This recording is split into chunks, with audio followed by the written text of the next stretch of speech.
Assalamualaikum warahmatullahi wabarakatuh. Alhamdulillahirabbil alamin. Allahumma shalli ala Muhammad wa ala ali Muhammad. Kita masuk ke tafsir surat ke-7 Al-A'raf ayat 19.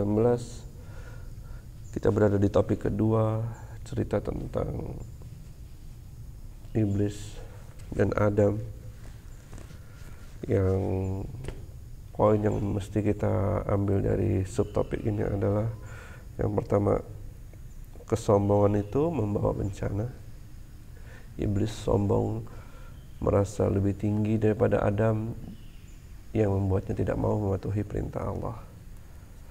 Terus yang kedua, adanya iblis yang selalu menjadi musuh dari manusia, yang akan selalu membawa anak cucu Adam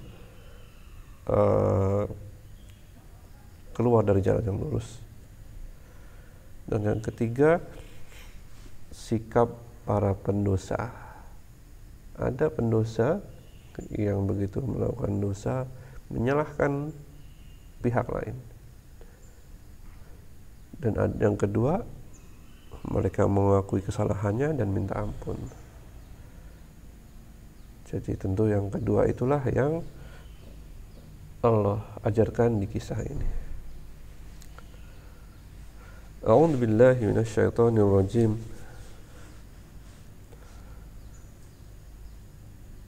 Wa ya Adamuskun anta wa zaujukal jannah. Dan hai Adam, tinggallah kamu dan istrimu di surga. Jadi setelah Allah menurunkan iblis yang dulunya terhormat masuk ke dalam golongan malaikat dari surga, maka Allah memerintahkan Adam dan istrinya untuk tinggal di surga, yang merupakan hal yang makin membuat iblis cemburu. Karena apa? Posisinya diwariskan kepada Adam dan istrinya. Fakula min haitsu syi'tuma, dan makanlah kalian berdua dari apa saja yang kalian kehendaki. Surga itu luas, banyak pilihannya, nikmati semuanya. Wala taqraba hadhihi syajarata, dan jangan kalian mendekati pohon ini. Tidak dijelaskan pohon apa, tapi pohon ini kan tidak penting juga untuk tahu. Fatakuna minadh dhalimin, kalau kalian melakukan itu maka kalian berdua termasuk orang-orang yang zalim, orang-orang yang melakukan kesalahan. Ini adalah batasan.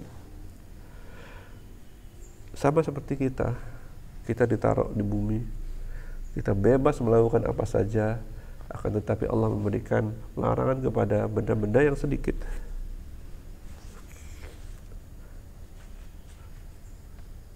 Jadi ini analogi dari kisah Adam.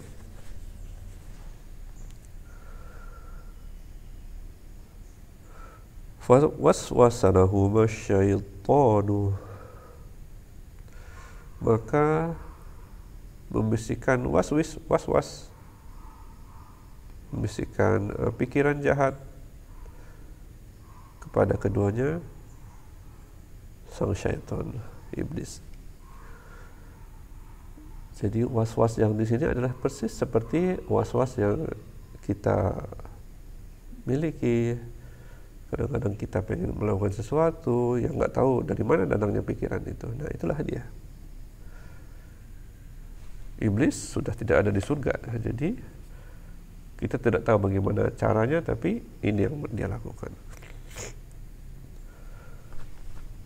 Liyubdiya lahuma ma uriya anhuma min sawatihima,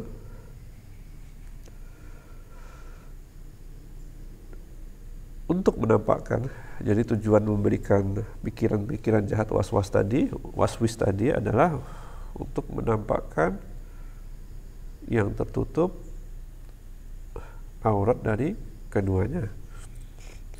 Jadi iblis sebagai sosok yang sudah hidup lama, punya pengalaman yang tinggi, tahu bahwa keburukan itu dimulai dari terbukanya aurat. Karena apa? Allah meninggikan manusia diciptakan di surga berpakaian. Natural manusia adalah menutupi auratnya.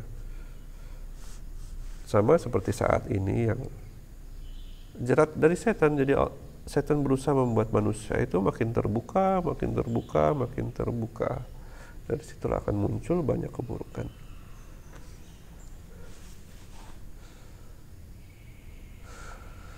Wa qala ma nahakuma rabbukuma an hadhihi syajarati illa an takuna malakaini aw takuna minal khalidin.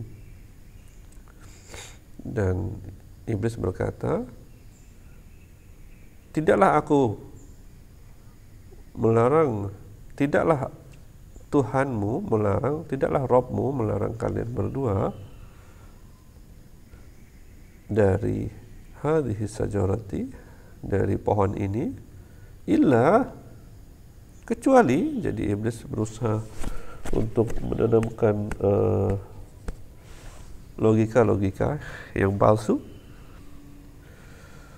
Antakuna malakaini, supaya kalian tidak menjadi malaikat, atau kalian berdua menjadi orang-orang yang kekal. Jadi iblis membisikkan bahwa mengajak Adam dan Hawa untuk menyalahartikan kebaikan Allah, membuat seolah-olah Allah punya rencana yang buruk, dengan supaya kalian itu tidak naik level lagi menjadi malaikat atau orang-orang yang kekal. Malaikat adalah makhluk yang tinggi derajatnya. Malaikat itu kuat, malaikat tidak pernah mengalami sakit. Itulah yang dijadikan tokoh sentral oleh iblis. Padahal apa? Padahal malaikat itu disuruh sujud kepada Adam, menunjukkan bahwa derajat Adam itu lebih tinggi.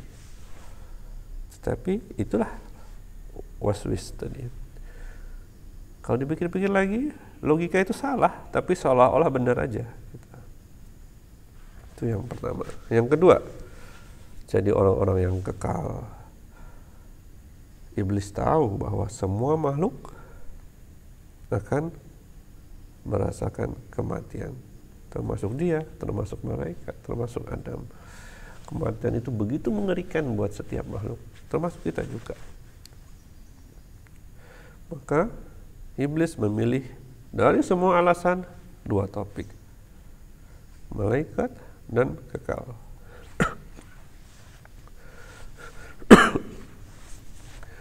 Wa qasamahuma, tidak cuma waswis, logika-logika palsu. Yang ketiga, iblis juga bersumpah untuk menguatkan. Inni lakuma laminan nasihin, sungguh saya ini adalah penasihat buat kalian berdua. Saya ini benar loh buat kebaikan kalian. Seperti itu ceritanya. Bener loh saya ini demi kebaikan kalian, menjadi bagian dari kalian gitu. Jadi usaha iblis ini luar biasa, mulai dari waswis, bisikan, kemudian logika yang palsu, kemudian yang ketiga bersumpah.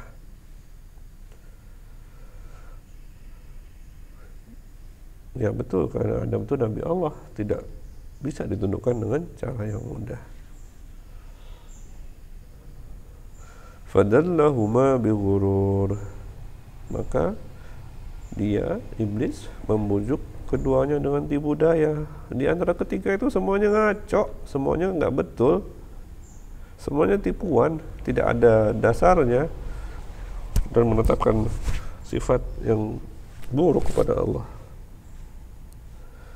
Falamma dhaqas sajarata badat lahuma sawatuhuma,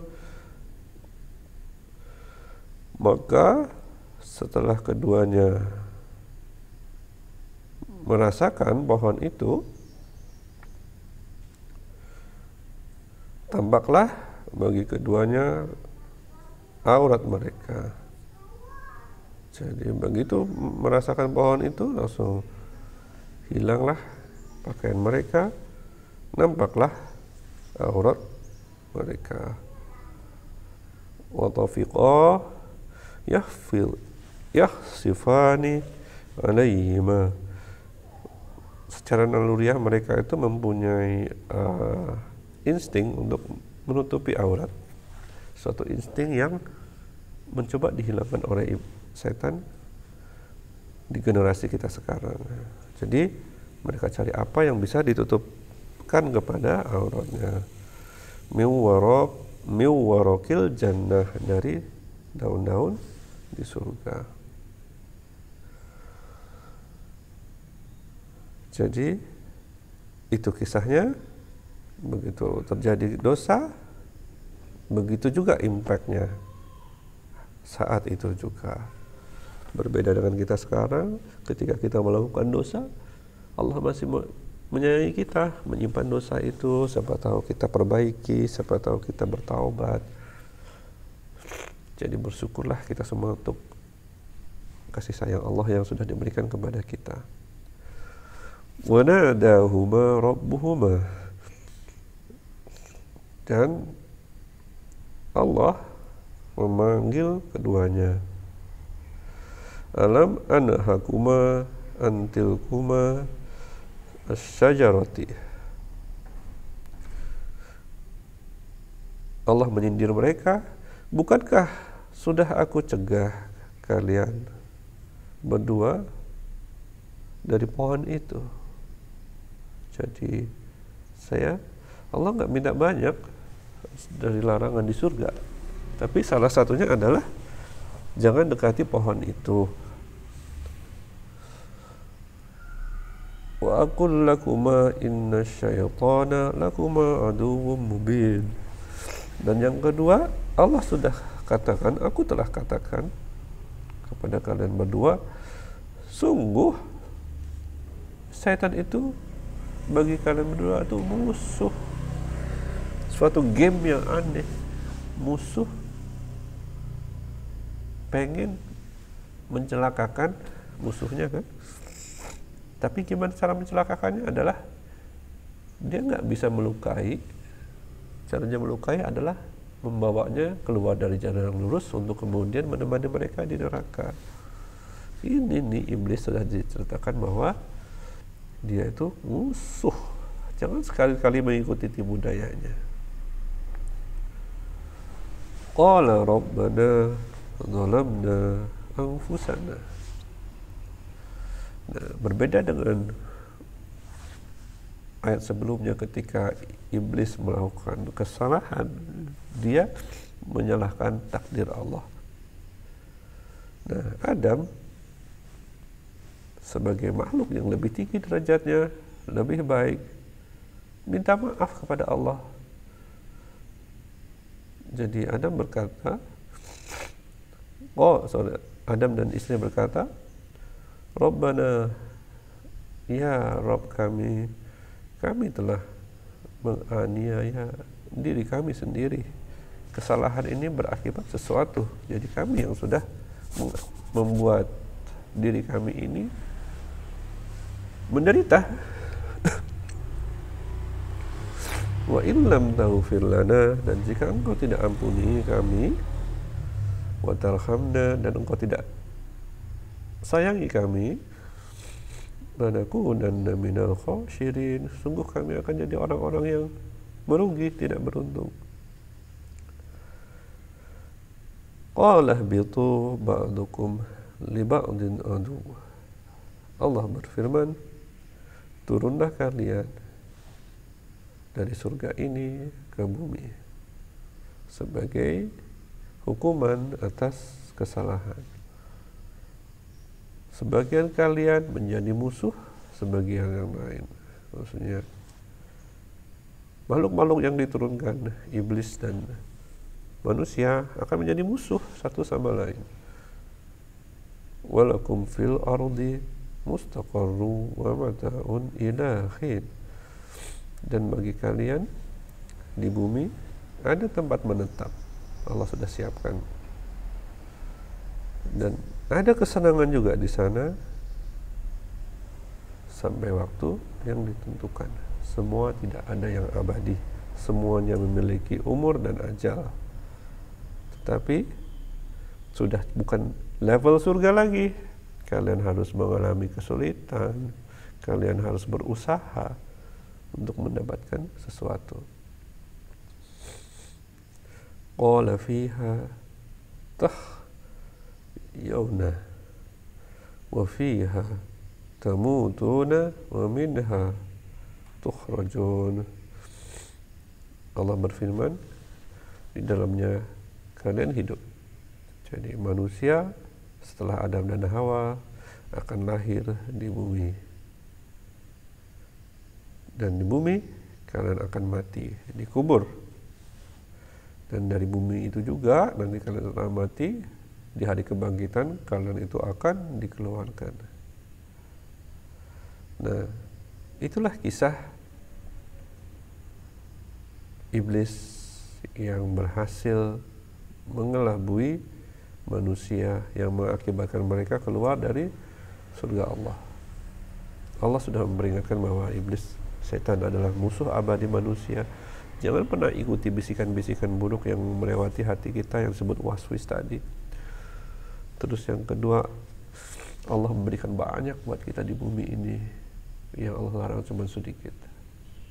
Bersabarlah dengan yang banyak tadi, dan coba untuk menghindari yang sedikit yang dilarang oleh Allah. Yang ketiga, manusia tidak akan pernah terlepas dari dosa. Sehebat apapun dia, selevel Nabi seperti Adam pun melakukan dosa. Allah mengajarkan dua contoh. Iblis melakukan dosa, dia menyalahkan takdir Allah. Adam melakukan dosa, Adam bertaubat. Dua hal itu berbeda sekali. Jadi selalu kembali kepada Allah, akui bahwa kita melakukan kesalahan dan menjadi lebih baik di hari depan. Itu dulu teman-teman, kita sudah membahas Al-An'am dari ayat 19 sampai 25. Assalamualaikum warahmatullahi wabarakatuh.